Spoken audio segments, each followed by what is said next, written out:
विजु पट्टनायक स्वर्गत विजु पट्टनायक होचंती ओडिशार जड़े महान बरपुत्र।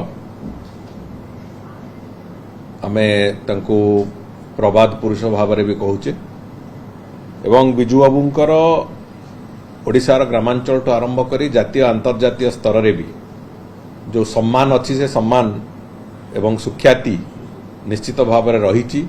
आम समस्तंकर यथेष्ट श्रद्धा और सम्मान विजु बाबू प्रति अच्छी। ओडिशार राजनैतिक जगत रे निश्चित भाव में से जड़े ज्योतिष कहले अत्युक्ति हम ना। तेणुक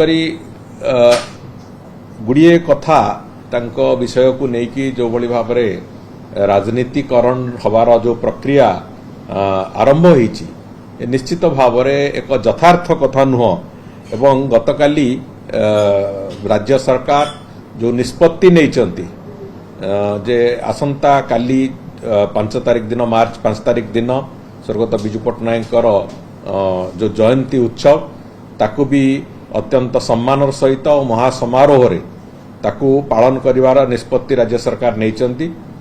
भुवनेश्वर रे विधानसभा रे विजु बाबू प्रतिमूर्ति पाखे श्रद्धांजलि ज्ञापन ठू आरंभ करिकी जयदेव भवन रे से दिन आसंता काली संध्या रे जो राज्य स्तरीय श्रद्धांजलि सभार उत्सव ठू आरंभ करी कटक जवाहरलाल नेहरू इंडोर स्टेडियम रे विजु बाबूंकर श्रद्धांजलि सभा एवं सेठी तांकर स्मृतिचारण जो कार्यक्रम ताकू सरकारी स्तर रे ताकू भी आयोजन कराई।